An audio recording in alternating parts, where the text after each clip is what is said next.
Good morning. It is Wednesday, August 7th. Doesn't it feel better to wake up on a day after it was green? I wound up losing money yesterday. Honest to God, those swings were crazy yesterday.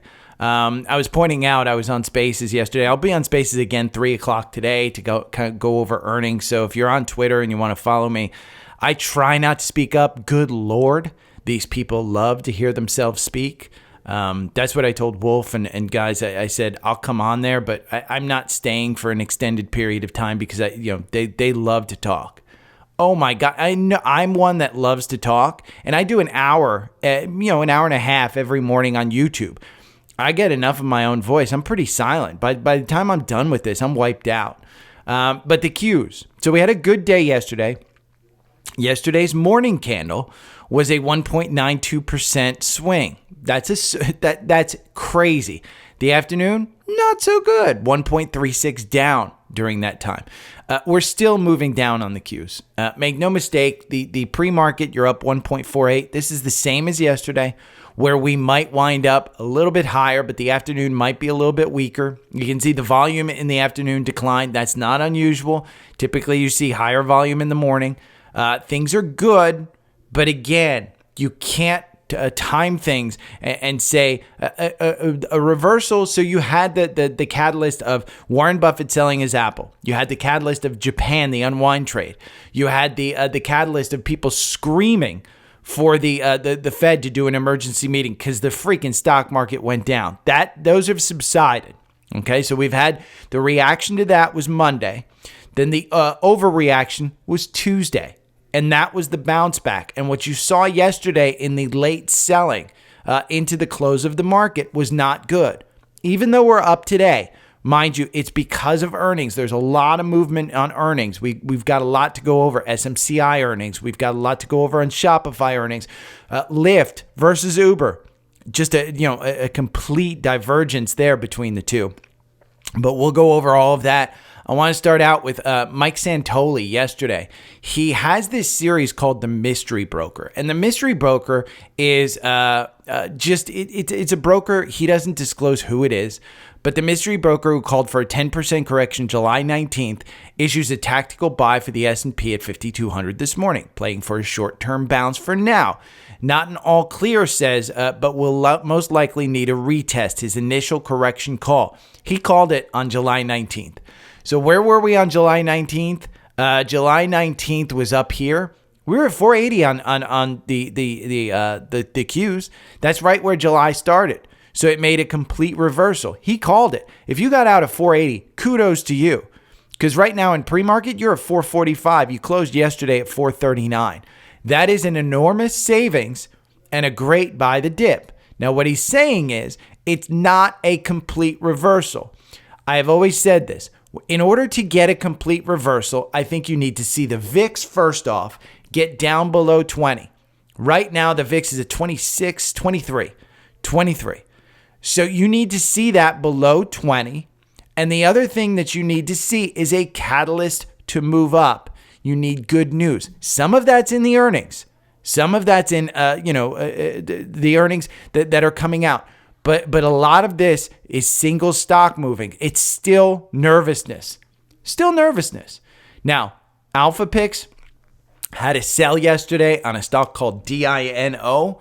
I tell you all the time, Alpha Picks, their picks are actually holding up. Now, DINO, this is HF Sinclair. I have no idea what they do. The time has come for them to do it. HF Sinclair was added on December 1st, 2022. And has remaining a hold rating for 180 days. So if you look at December 2022, this was about 58. Looks like this was one of the losers. Again, it's not all perfect, but they wind up taking out. How do you get Alpha Picks? It is a phenomenal portfolio, 132% versus the S&P at 46%. It is outpacing that. It doesn't have 100% winners. There is no portfolio out there. If you got a portfolio with 100% winners, I'm calling you a fake. I'm calling you one of those hillbillies who are on the internet talking about, oh my God, I make all perfect moves. No, we all lose. We all lose some. You win some, you lose some. But Alpha Picks just has that performance that I love. 132% versus 46%. They 30 stocks, something like that. A lot of them I've never heard of. I've never even thought about. Sprouts killed it. Abercrombie and Finch, SMCI. Those are some of the names. We'll go over some of the other ones, but they did have a sell on Dino. And so I wanted to make sure anybody who has Alpha Picks knew that there was a sell on that one just in case they want to sell. How do you get Alpha Picks? You go to this third link, linktr.ee/daily stock pick. It's the third link, and I save you $50 off of Alpha Picks. You get access to the entire portfolio on day one. It's 2 data-driven stocks per month. We just got a new one on August 1st. It's the 1st and the 15th of every month. They tell you when to buy. So this is not a daily kind of, oh my God, you're going to get alerts. You are getting portfolio analysis pretty weekly on this point. You get the alerts to sell, just like with Dino. The stock picks cover multiple sectors, access to it all on day one. It has the reason I'm an affiliate of this is because there are people who just want to buy, or there are people who want ideas. There are people who don't want to get in and out. They listen to me for some macro stuff and they just want something handheld to them. Or if you don't know fundamental investing, that's what this is great at. Alpha Picks is fantastic at that. They give you a full page description of why they buy and a full page description of why they sell. And that's exactly what a lot of people want. So Dino had a thing. Now, one of the ones that is an Alpha Pick that I saw yesterday, Royal Caribbean. I'm not going to tell you the date that they picked it. They picked it earlier this year. So it's been 3 months, so I'm allowed to talk to it. But Royal Caribbean, they picked it 3 months ago. Now, this one in the algorithm, it still has you out. It will get you in soon at 150. If you look at this one on a weekly chart, again, most of the Alpha Picks, you should be looking at a weekly chart. And if you look at this, we started the year at about 119. You're at 150. You got all the way up to 173. It's a fantastic one. They got a bump up yesterday from a JP Morgan analyst, labeled it best in class among the cruise lines. If the consumer is weak, nobody has told Royal Caribbean.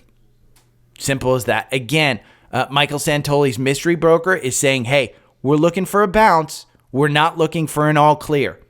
Now, Jenny Harrington, one of my favorite traders on the halftime report. I love her. She is a value investor, so she doesn't fit my style. But you have to listen to these people. So want to know what I think about where the market goes from here? Back to where I started the year with math. She is giving you a master class on how to figure out the price of SPY. It's the S&P 500, but you just move the decimal point to the left one, and that's the price of SPY. Okay? She's saying 18 to 19 times seems like a fair or generous market multiple. $244 is likely the earnings of the S&P 500. Again, most of these analysts have huge models that take those 500 companies, they estimate out earnings, and they get that $244. So if you take the difference, 18.5, okay, PE, the multiple, and you say they're making 244, the S&P would have to be at 4,515. That's 451 for SPY. That would be down 13%. Stocks, sectors, strategies that didn't run up to 20% for the year and don't have stretched multiples are likely to be insulated because valuation always matters. Understand, she's a value investor. And we talked about this on Monday and on Tuesday, and I'm going to continue this. There are certain multiples that are levels based on growth and PE, and we are dangerously close to going down to those levels. And when you look at this, the market is up 62% in just under 2 years from the October 2022 lows. Okay? We had October 2023 lows, but they didn't come down to the 2022s. Now, when you look at Jenny Harrington, she says 4515. Okay, where is that? 4515 is way down here. That's below the 454 that I outlined in the newsletter. And the newsletter is free, by the way. If you want the newsletter is free. dailystockpick.substack.com. Or you can go to the link tree. It's down here if you can't remember that. Just remember Linktree. All the links are on Linktree. It's down there. but that would be an enormous move back. We closed at 522. Right now, the SPY is trading at 528. Again, Santoli's mystery broker. This is how you put information from the market together. You don't listen to douches on the internet, but you put things together and you say, okay, I want to make an educated guess about the short-term market. That's all you can do with charts. Charts don't lie. They will tell you long-term, they will tell you short-term. So we look at short-term, we see the MACD is super low. We see the RSI is down at 36. The market may be oversold. We're under the 200-day on the 4-hour. The 50-day just started to turn negative. These Bollinger Bands are wide open. They have to cinch up. We were trading below the Bollinger Bands for this week. That's crazy to me. Below the Bollinger Bands on SPY, buy it. Buy it when it starts to turn around for a bounce. It doesn't indicate that we're out of the woods yet. Those multiples and the growth are what's going to drive this market. And the reason I say that earnings are driving the market is because if those earnings are taken up in the S&P 500, then you can get those multiples even higher and you could push forward even higher. But until that happens, you've got to understand 62% in 1 year and 9 months. It's a little nerve-wracking. So if you're losing sleep, I am not selling. I am not pulling out. Again, I've said it before. I am not the best protector of capital. I from my own personal portfolio, I am not a great protector, and I've said it. And I know people on YouTube have heard me say it because they even quote it back to me. They're thinking that through October we might be weak because when you look at this weekly on SPY, okay, we just looked at the 4-hour. Yeah, the MACD was well below the oscillator, and it looks super good. But you've got this thing 15 points above the oscillator on the weekly. You could still see some softness. I don't want anybody thinking that, Shopify's up 20% to 18%. SMCI is down 14%. Taiwan Semi's up 5%. These are just small moves because if we are to go down bigger, then those are going to take the staircase down. Okay? The math is very, very simple. Now let's talk about SMCI. Scott Shipley from Facebook, he said, so glad Gary mentioned Alpha Picks had a lower SMCI from Strong Buy. I don't know a lot, but sold half of what I had. Great move. As of now, it's 13%, down 13% in the market. Thanks for the heads up. Well, what can you do if you have, if you sign up for Seeking Alpha? Okay, sign up for Seeking Alpha. You can set an alert for SMCI. You can set an alert for SMCI when you want. You click this little, the little bell up there. You can say triggered. You can say set a new alert right here. You can do it based on the price or the rating. So when the rating goes down, it will alert you via an email or a text message. I forget exactly. Yeah, email or mobile or both. So don't rely on me. If you've got Seeking Alpha and you've got these stocks in your portfolio, set that alert. And that's the benefit of Seeking Alpha Premium. And so if you go to Linktree, Seeking Alpha Premium, I save you $25 and you get a free 7-day trial. So every newsletter article that I'm going to go over, a lot of them are in Seeking Alpha. You get the analysis. You get everything. Plus, you get a $25 coupon off and a free 7-day trial. In-depth analysis. It's an amazing, amazing tool. This Trendspider and Alpha Picks, they're the 3 things that I sell. They're the top 3 things on Linktree. And those top 3 things are things I personally can't live without. So again, you can set that alert. Now let's talk about SMCI. We're going to get out of Jenny's here. Super Micro slides on mixed results despite strong guidance, and they unveiled a stock split. It is down 14%. They announced mixed earnings. It popped like 20% when they first announced it, and that was most likely because of the announce of a split. I've said it before that they just had too little shares for an S&P 500 company, that I thought they were going to do a split. Poorly timed. It seems like desperation. Analysts were expecting the firm to do $8.14 per share. They earned $6.25 per share. They did meet revenue at $5.31 billion. But the problem is, it's priced to perfection. And when we look at the stock chart, I said yesterday, the stock chart just doesn't look good. And I don't think that it's trading like it was. So what's the move here? Well, I like that stock split. I like this one to continue. The margins were a large part of the issue. And when you look at last year, for the last couple, look at August, July through this, it was a sideways trade. What are we seeing now? We're seeing a down trade. Last year, the 9-day never crossed the 21. Okay, it looks like it bounced off there. We just had the 9-day cross the 21 yesterday, and that was on a good day yesterday. Today, you're going to get even down further. It's going to be at 538, which is right at the, 538 is right there. Okay, there's no man's land here. Look at the volume. If we move this volume level, let's move it back here to August of 2023, where we started buying this one. This was where, hey, there's a gap here above 300, from 300 to 350. You're going to fill that gap. That was where I started buying this. Now we're at 533 right now. I have a couple of buys here at 1,000. Do I think this one's getting up to 1,000? No. But when you look at this one and you go to the actual, the valuation of this, it's not crazy. The market doesn't believe the forward guidance. And that's the problem. You've just got a messy quarter. The valuation, C+, I'm sorry. When you go and look at this, the PE extended at 28. The forward PE is not. It's at 18. But again, that's based on their estimates. They're not lying. But the street says, no way they're going to do this. And the PEG is 0.38. The trailing 12 months is 0.4. Those are significantly lower than the street. But when you go to the profitability, that's where you're getting dinged. The profit margin is 15%. The sector is at 49%. The levered free cash flow, they're losing 18% because they're investing so much in their business. That's the problem with this stock. I don't expect this Quant to change. I don't expect Alpha Picks to all of a sudden issue a crazy guide that you should sell this.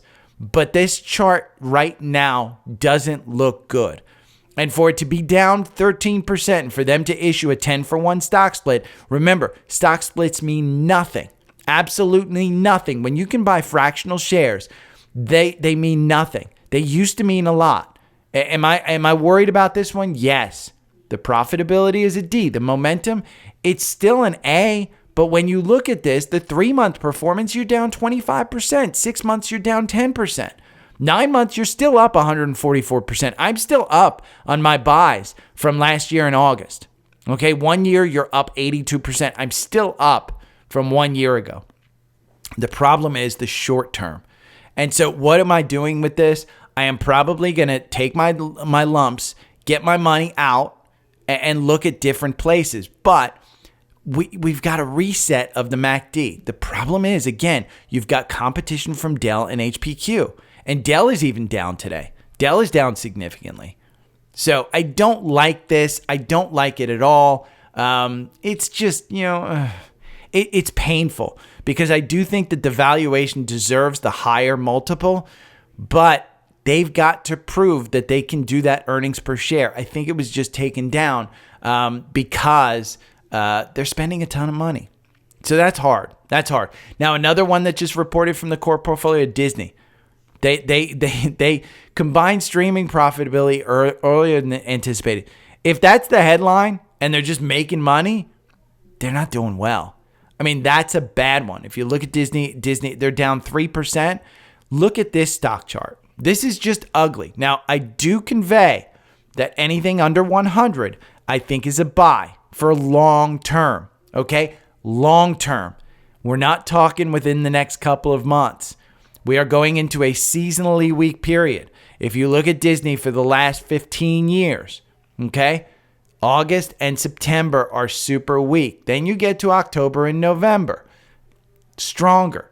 So in my mind, I think you want to buy during these weakness times and then sell when you get to a strong time. And I would say that 100 is your target.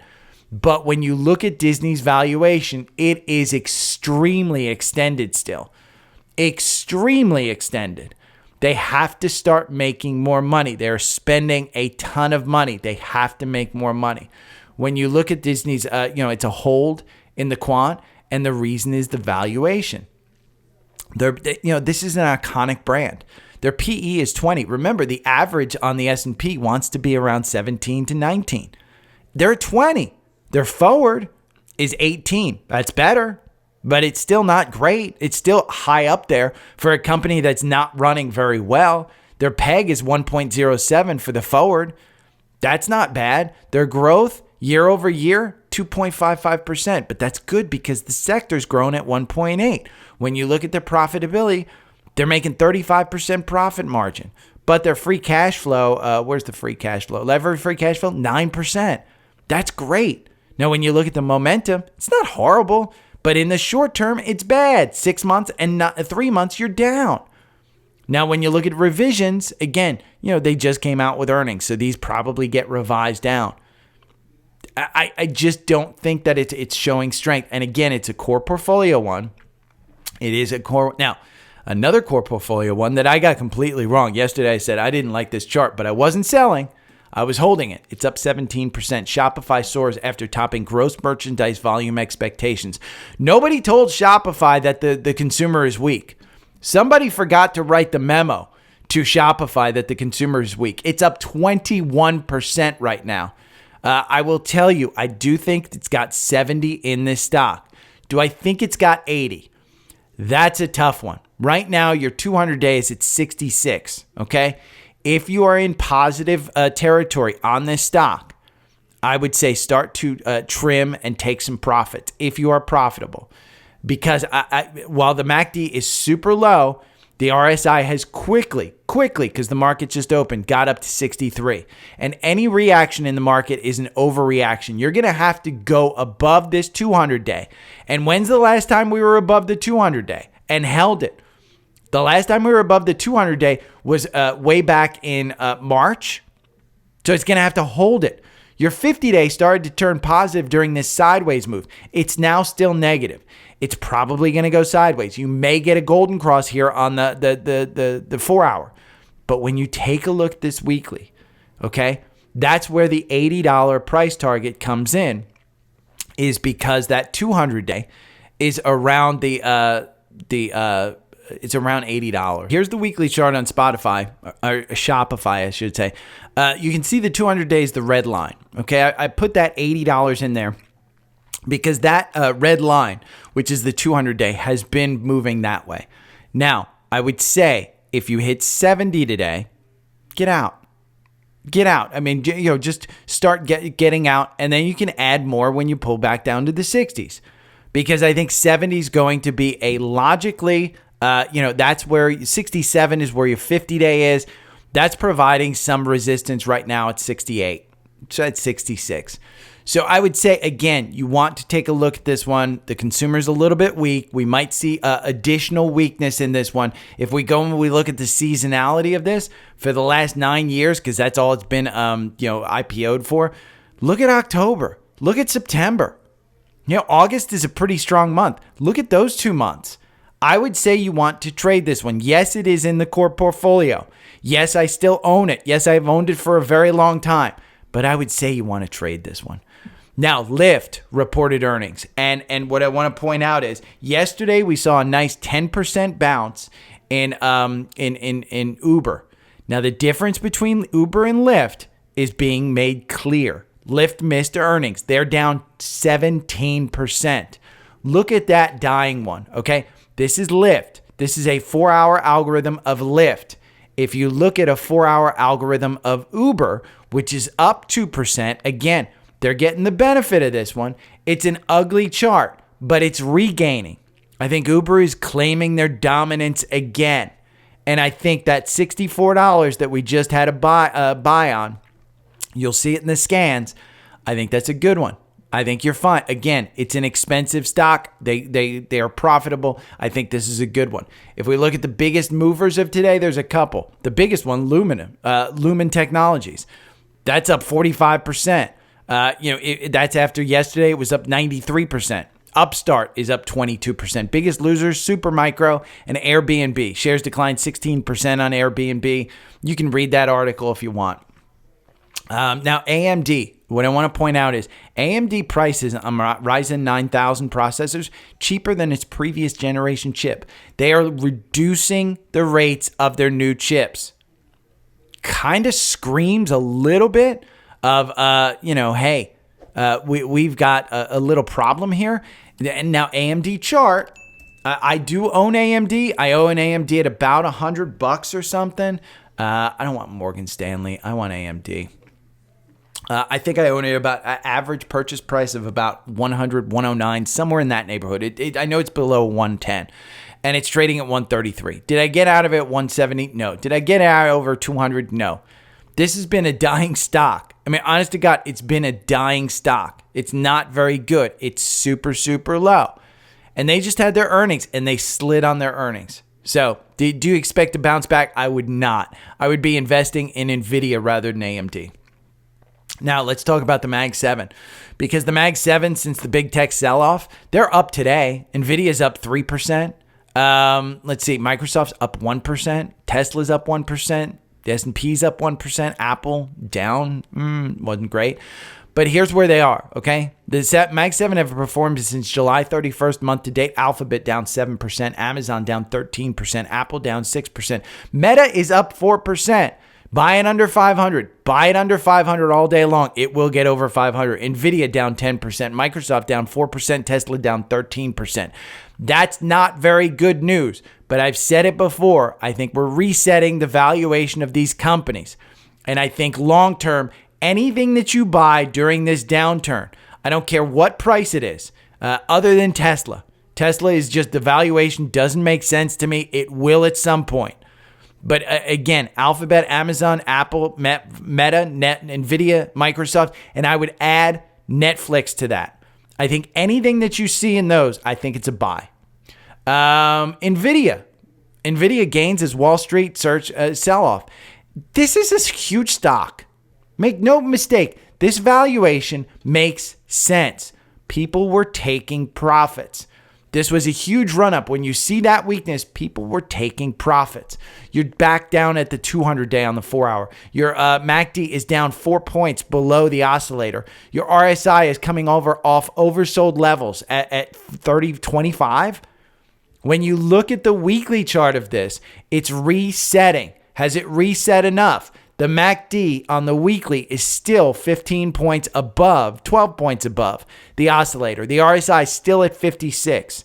So it hasn't reset enough, but will it reset before their earnings on August 26th? I would say buy it. This is not the death spiral of a company, okay? They will be perfectly fine. They probably will delay their Blackwell, but that doesn't mean that the stuff doesn't come in. Just buy it. It's still a good buy. If we look at this, Wall Street says it's a screaming buy. The Quant says it's a hold. Why does the Quant say it's a hold? Well, let's take a look at the factor grades. It's the valuation. But again, take a look at the PEG ratio. What the PEG ratio does, it takes the price, the PE, and adds in the growth. And it's at 1.05. That's 40% below the sector. I think this one's a really, really good buy. And again, we saw some upgrades. Now let's talk about XLK. XLK is one of my absolute favorite ETFs. If you're underweight tech, this ETF might be for you.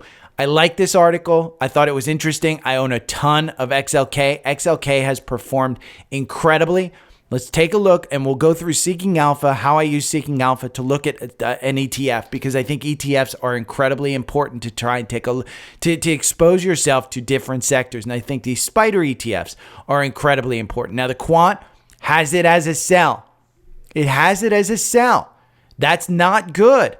Now, it's up 3% today, but when you take a look at year-to-date, it's up 4%. That's not great. 6 months, you're up 1.84. Over 1 month, you're down 12%. 12% you're down. Now, when you take a look at this, and this is how you look at any ETF, you go to the holdings, okay? 22% of this is Microsoft. 18% is NVIDIA. That adds up to 40% of this ETF are two companies. This is like XLY, which 40% is Amazon and Tesla. It's the same thing. So you have exposure to Microsoft and NVIDIA. And those two companies haven't been doing great. And so if you expect a weaker one, this one might be an opportunity to actually buy into this.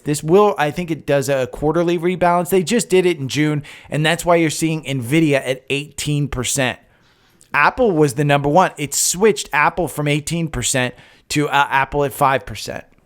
So I like that one. When you look at the charting of this one and you look at the long term over 1 year, it's just meeting the S&P, and the S&P has more broad exposure. So again, 40% of the S&P is not based in two stocks. If you look at 3 years though, we're beaten. If you look at 5 years, it's again greatly beating.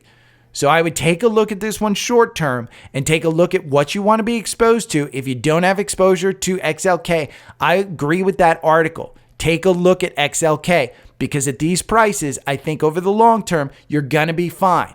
When you look at 6 months and the S&P is beating it, that's a fantastic buy in my mind, because it will come up to beat the S&P. So earnings for today, I was using Earnings Hub, and I was saying, okay, what do we have for earnings today? And what are good plays? Because yesterday I said Fortinet was a great play. Oh, look at that. The Shopify guy. By the way, the Shopify guy on CNBC has the best camera, lighting, and mic setup of any CEO I've ever seen. And he focused on it. That shows in detail a CEO who cares. And that's what you want in a CEO. So let's take a look. Oxy here at Earnings Hub. Oxy Petroleum reports today. 86 cents per share. They reported 63 cents last time. That's a tough one. They missed on their revenue last time. You think they're going to miss again? Warren Buffett has been buying at this price for the last year, and he has been buying hundreds of millions. He owns 25% of this company now, and he just sold Apple. If you're listening to Warren Buffett, you want to buy this. This is a stock that's in the core portfolio. And again, Oxy, I personally own. I think I own it at 60, I want to say, is the average price. But it's been in a trading range for a very, very long time. Now it's just recently lost this trading range. Do you have an entry on the 4-hour algorithm? No. But I would say right before this earnings, I don't think it's a bad place to play. You're up 1% today. I think oil will be fine. I think, again, if you want a long-term buy, I would say MPLX is better if you don't have exposure to the energy space. I would say that's better because that has an 8% dividend, but this one probably has some pop in it. I would say that. Now, another one that reports after the bell, we're going to get rid of that. Another one that reports after the bell that could be interesting is HubSpot. And if you remember earlier this month, in July, Google announced they're not buying HubSpot, okay? They reported $1.68 last time. They're expected $1.63. Their revenue reported $617 million. They're expected $619 million. Okay, so it's kind of on par. The entire call is going to be about the Google purchase. But look at this revenue. That earnings per share and revenue have consistently been higher. This is a company that has been killing it, and they got beaten down because they had some valuation issues because they thought that Google was going to buy them, but now they're not buying them, and you've seen it slide. HubSpot could be a very interesting buy here, but is the valuation too high? Let's go over to Seeking Alpha and let's look at HubSpot. Again, I'm using all the tools in my toolbox. I've got the earnings hub, which is my favorite earnings site. I've got Trendspider, which we just looked at the chart. We just saw its week. And we're going to use Seeking Alpha Premium to see what it is. Well, it's a buy in the quant. The C's, the only C's are valuation, and you're going to pay for best in breed. That's what you're going to pay for. Now, their growth, A-. Look at the PE, it's 70, okay? That's huge. The growth, they're growing 24% where the sector's growing 3%. That's huge. That's enormous. Levered free cash flow, 26% versus 22% in the sector. Now, when you look at profitability, 84% gross profit margin, that's pretty freaking good. The momentum, not great at all. Your short term, you're down 27% in 3 months. You're down 25% in 6 months. You're up 7% in 9 months. You're down 7%. So look at the price performance. That is where you want to look at. Look at that divergence between the S&P and HubSpot. It's the valuation. It's the Google buy. It was that big overreaction. Do you want to buy this one? I'd say if you like HubSpot, if you use HubSpot, if you know what it is and you have more of an exposure to it, I don't think that's a bad play. An alpha pick that reports today, AppLovin.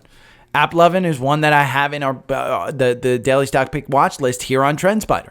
And does it have a buy right now? No, it will, and it looks like it's rebounding right here. This one from you've got a bunch of gaps down here.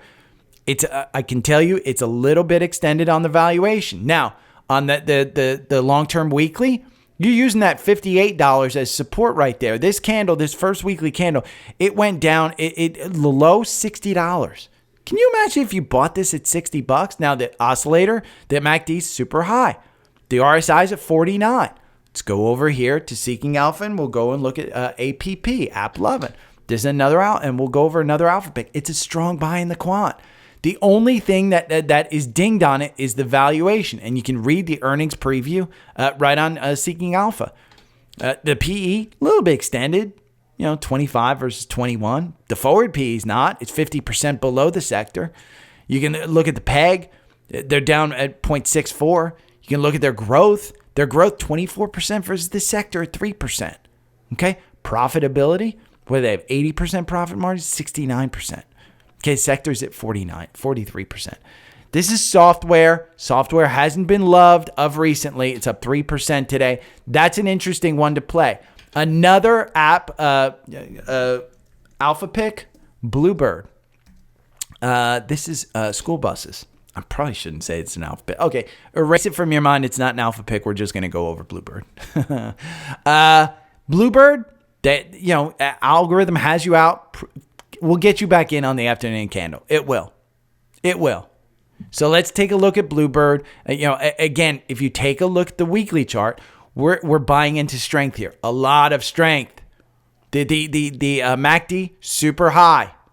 The RSI 58. No man's land super high. Let's go take a look at Bluebird. BLBD is the symbol, and we'll take a look at this one from the quant standpoint. It's a strong buy. Everything. Valuation, growth, profitability. The valuation isn't extended.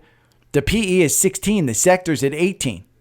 Okay. The PEG ratio, 0.56. Sector's at 1.7. It's an industrial. What's Wall Street say? Wall Street's price target, 53. Trading at 49. It's an 8% upside. Now, there's only 7 analysts that cover it, so don't expect that one to be a big one.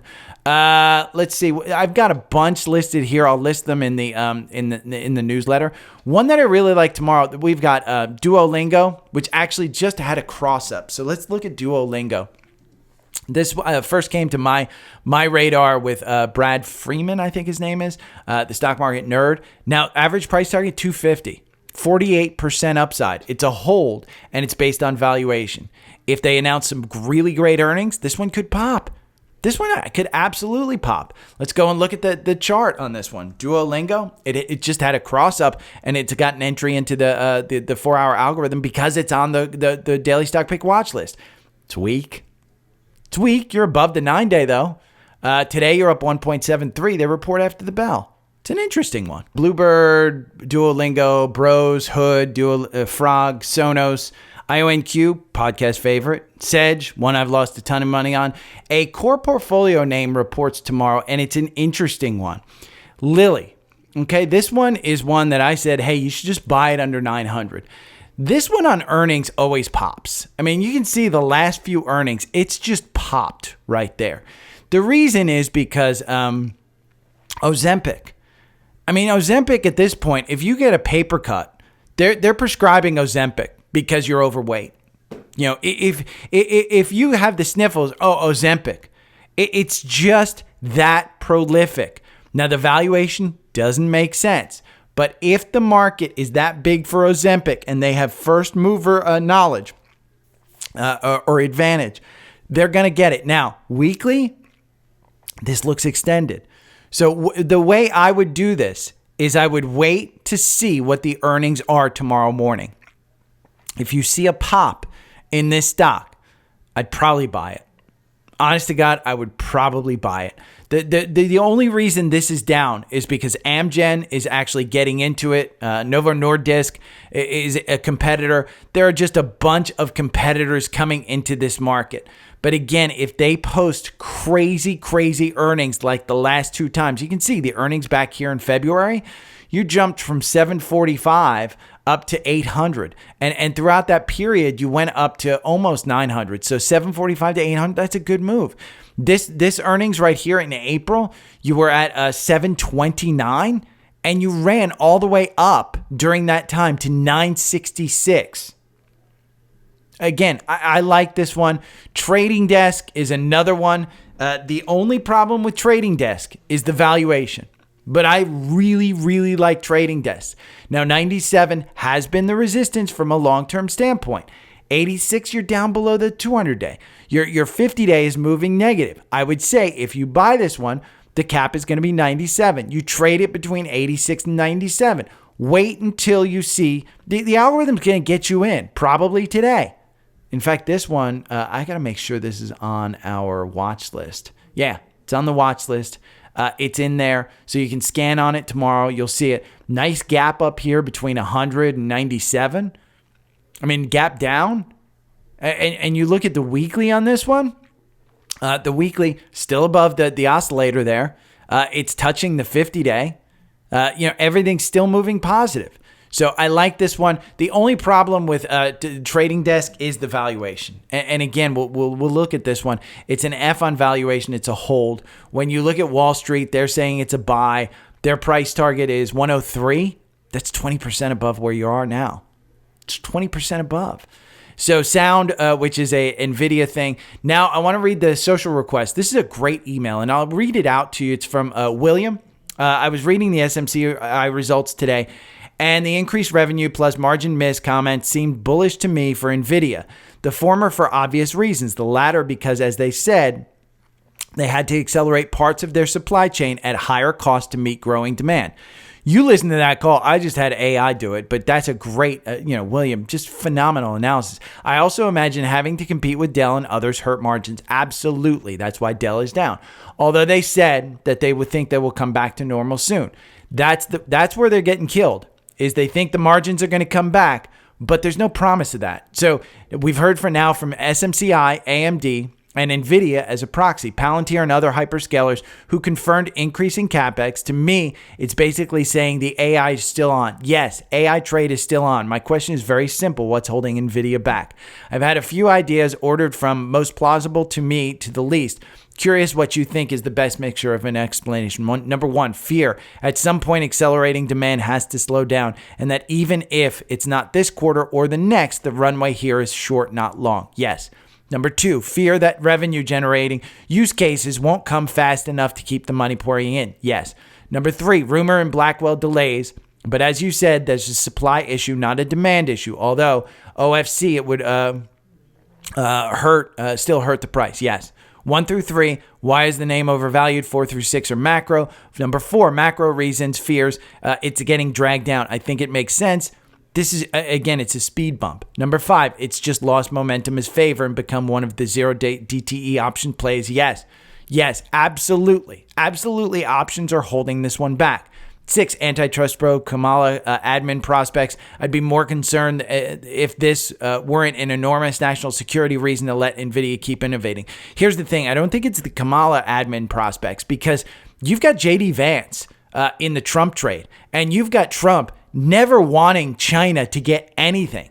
So NVIDIA will never be able to sell to China if Trump's in there. So I don't think it's just the Kamala stuff. Remember, J.D. Vance's favorite person in the administration is what's her name? I forget her name. But what I'm hoping is the case is to get hit on the yen carry trade. And there's all these fears circulating about AI macro. Everybody wants to see just another big blowout quarter. Again, just to feel confident before loading up again, the case get burned. If it's all true, it just seems like a great reason to load the boat. What do you think? If you've made it this far, thanks for reading, for all you do. Your pod is part of my everyday system. I really look forward to it. I appreciate all the work you do, William. That is just a master class. If I've taught William, it sounds like he learned even before me. But again, that is a master class on how to look at a stock that you own. Now, what I will tell you is the market never makes sense. I think I said this in the education. The market never makes sense. It will confuse you. Why is NVIDIA down? I don't know. The valuation completely makes sense. Now, the current valuation of what they've done, it doesn't make sense. The PE is 52. That's enormous. Now, the trailing 12 months PEG, based on the growth, 0.08. When you add in that growth, it's 0.08. The PEG going forward, 1.05. So if they don't grow as fast on the forward, and when we look at the growth, they're increasing revenues 208% year over year. Okay, the forward growth is 83%. That's all priced in. As this starts to come down, you're going to see the stock level off. And so do I think it's got 150 in it? Absolutely. When you look at this stock on the 4-hour algorithm, it absolutely is a screaming buy under the 200-day. When was the last time you had on the 4-hour algorithm a time to buy this under the 200-day? Let's go back and look. Way back here in November of 2023, stock was trading at 400. So, split adjusted, it's at 42. You've doubled your money. And so the problem is that it's just run up too far too fast. And so you've got these people who have enormous profits who are now looking, oh my God, I've got to take it down. And you look at this MACD, and the MACD is still 14 points above the oscillator. The RSI is still at 55. And it's crazy to think that it can still grow in that territory. Remember, the market doesn't necessarily care about valuation. If you run up 100% over a certain short period of time, the market will say you're not going to grow as fast as you were, because as you become a bigger company, it's going to be harder to grow at 208%. Their market cap can't go from $3 trillion to $4 trillion in one quarter. It can't. Will it? I don't know. That's what's great about the market, is it can't, but it will. And that's the difference that you have to make in your mind is this a comfortable price based on the valuation of the company that you're comfortable paying? If you want to go out and buy a car, that's exactly how you look at it. William, masterfully crafted email right there, and masterfully crafted analysis. I don't go into that much depth typically on this stuff. I'm not looking at that stuff. I'm looking, okay, the price on this stock, it had 150 in it. It had 140 in it. I think the high, let's see, the high was 130, 132 it looks like. It's got that in it. So do I think it's going to return there? Yes. When is it going to return there? I don't know. But the valuation makes sense. And I still do think that that's a good buy. And I think at this point, I need to start adding to it once the 4-hour algorithm tells me to add to it. And if I go and I look, right now we've got strength. We've got confirmation above that. The buy here at 117, you're at 106. It got you out, hasn't gotten you back in. But I want to get back in. I just have been trying to time this one between the 122 and 140. And I said to myself, I'm not going to do that again. I'm just not going to do that again. So I'm waiting for the algorithm to tell me to get in, because the algorithm makes you 473% versus 488 if you just buy and hold.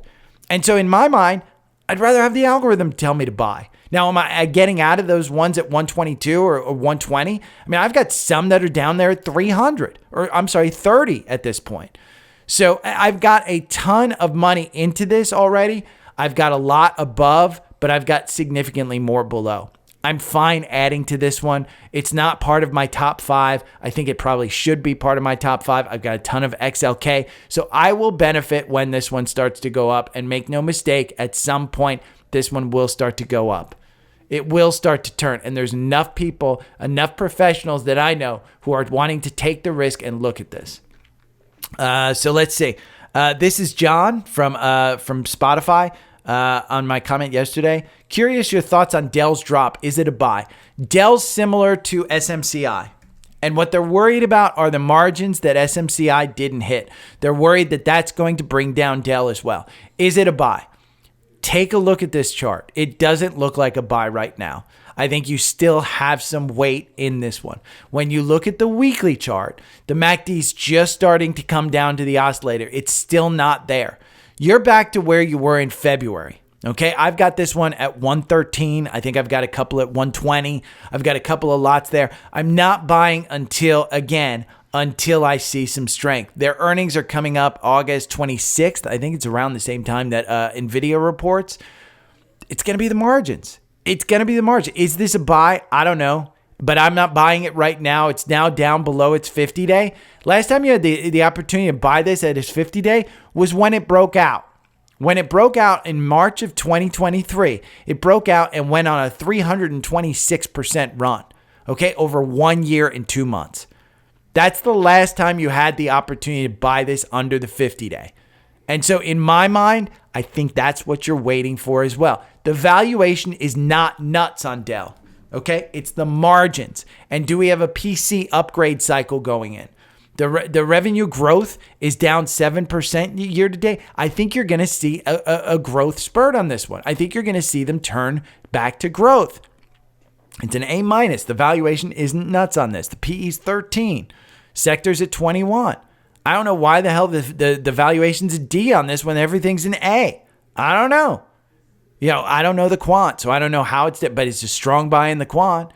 It's a buy from Wall Street, and it's just turned into a strong buy. Wall Street has 23 analysts. 13 of them have a strong buy. Average price target, 160. That's 75% up. And if you don't think that they're putting in a ton of servers into Tesla's stuff, they're doing it. They're doing it. Ethan wants my thoughts on AVGO. AVGO is frustrating. This is Broadcom. It's not, this is one of Stephanie Link's favorites. It's just like NVIDIA. It's had that run, and it's getting beaten up on that run. It's back below its 200-day. The oscillator's resetting itself. You're going to have a buy probably tomorrow or something in this. It had its 10-for-1 split, and right after the 10-for-1 split, what did it do? It got brought down, and it's down below its 200-day. But when you look at the weekly, we're still extended. You're not even at the 50-day, which is 120. Okay? That MACD extended. What do I think about it? I think you're fine long-term because the valuation isn't nuts. I don't think that the valuation's nuts based on the current trajectory. Now, Wall Street says it's a strong buy with a $192 price target. That's 31% above. There's 41 analysts that cover this. That's a lot. The valuation here, again, 33 PE. That's well above the sector median 21.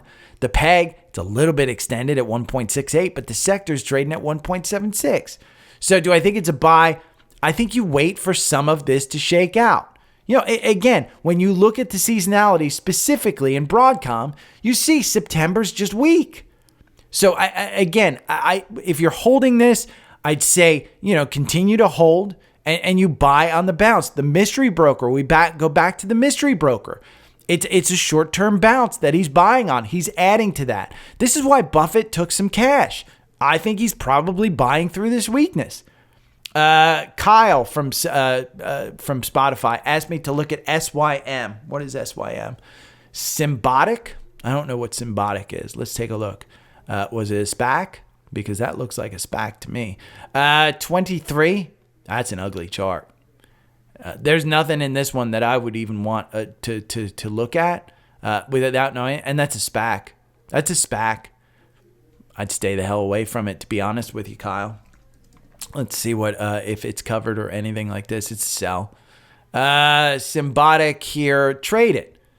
I mean, it's in danger of performing badly. Let's see why. It's the momentum. It's the momentum and the profitability. They're not making money. This makes no sense. Again, trade it. Trade it if you want it. But I don't think this one's a good long-term buy, Kyle, to be honest with you. It's just not something that would fit in. Let me see. What do they do? Automation technology company, technologies improve operating efficiencies in modern warehouses. It's got a $13 billion market cap. Not bad, but it's a SPAC. I just don't trust SPACs. I just don't. The 52-week range between 21 and 59, and you're trading 23. If you don't think that that's coming down. Wall Street says it's a buy, though. You have 16 analysts that cover it. Price target is 42. So you can take a chance on it. I just don't think it's worth it. I'd probably trade it instead of actually owning it. Titus, can you talk about LTH? What is LTH? This is Lifetime Group. Lifetime Group Holdings. Let's see what they are. It's got a market cap of, it's pulling up now. Market cap of $4.7 billion. That's pretty small for me. Provides health, fitness, and wellness experiences to a community of individual members in the United States and Canada. Primarily engages in designing, building, and operating of sports and athletic stuff. Wall Street covers it. Let's see, the 12 analysts. Their price target is 26. That's a 7% update. Quant has it as a hold. It was a strong buy here for like a blip of a second. Valuation, it looks like the PE is extremely extended. PEG, not bad at 1.17. Profitability is a D. They're making 46% margin, but that levered free cash flow, that's where they're getting it. It's probably, if they're building buildings, that's a high capital, stuff. Momentum, A+. It's ranked number 1 out of 9 in leisure facilities. Let's see, some of the others are Six Flags, Planet Fitness. It doesn't have a great Quant score. And this, with the kind of consumer, I don't know. I don't know anything about this company, LTH. Let's take a look at this one from a 4-hour standpoint.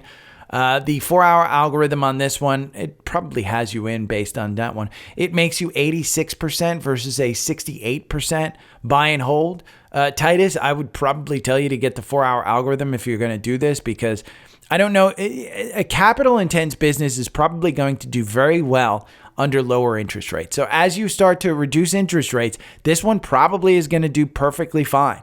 But am I buying it at 24 when the algorithm told me to get in at 14? The algorithm's average win is 27%. Okay, over 24 months, you have 29 positions. So it's just about once per month. Okay, your average win is 27%. Your current run is 74%. There's no way I'm buying into that strength on that one. No way I'm buying into that strength. I'm basically going to trade this one if I'm going to trade, but I'd be looking for this one to pull back to probably 20, maybe 18, somewhere in that neighborhood. The valuation isn't nuts, but it's probably a good one, just probably not my thing. Lilly, we're going to talk about scans. Lilly got a screaming buy before earnings. I do think that you wait for earnings on this one. And if we see it pop over 800, I think you get back to 900. But again, the valuation is what that one's probably parting. Uber. We have a buy on Uber at, it's up another 4% today. This is after 10% yesterday. Another buy on Uber. You're just getting back to the 50-day. Your 200-day is going to provide some resistance. You can see it clearly there. Your 200-day at 69 is going to provide some resistance. I own Uber. I'm not buying it right now at 64. It said to buy. Am I buying it right now? No, I'm going to look to trim at 69. I'm going to look at that 200-day as being a resistance level. The 50-day is still moving negative. So until that one starts to move positive and we look at weaker, take a look at this, over 5 years, because that's how long. Look at this. It just has not had a good September and October. So I'll be looking to get out of my position around 69. It's at 67, almost 68. I'll probably be trimming that one pretty well. ASML, we talked about, it's beaten down after earnings. Below 50-day, they are, did I talk about this one? I don't know. ASML is another chip company. Oh, I don't want that one. I want ASML. I pulled up the wrong one. ASML. Yep. This is a chip company that has been beaten down. I think it's one of Stephanie Link's favorites, and it's under its 200-day at 858. It got a cross up there. You're at 870 today. You're up 3%. You take a look at the seasonality for this one. Last 15 years, this is the worst month. So I would say you buy it during this month, and then you look at September and October being pretty fairly good months. So again, the algorithm makes you 41%. You make 49% if you buy and hold. Probably not a bad risk for me. Again, they're past earnings. This one, once you get confirmation above there and you've got it at 870, you got some gaps that you need to fill here. Specifically, this one between 984 and 1,000 might not be a bad one. ASML, remember that one. So if you have any questions, hit me up. That's it for today. Sorry about all the start and stop. There are going to be some edits there. But if you have any questions, hit me up. Remember, Trendspider, Seeking Alpha Premium, and Alpha Picks right there. And if you want Webull, you can get Webull. But the big thing is the newsletter. Sign up for the newsletter there. It's free. It costs you nothing. Okay, take care. Every morning I wake up to the sound of the trading bell. My heart starts to pound. Daily stock pick trading podcast in my ears, guiding me through my hopes and fears. Tune in daily, don't miss a single show. Sign up for the newsletter, let us help you grow. Taking risks, making moves, seeking success. Together we'll conquer, no room for any less. Every morning I wake up to the sound of the trading bell. My heart starts to pound. Daily stock pick trading podcast in my ears, guiding me through my hopes and fears.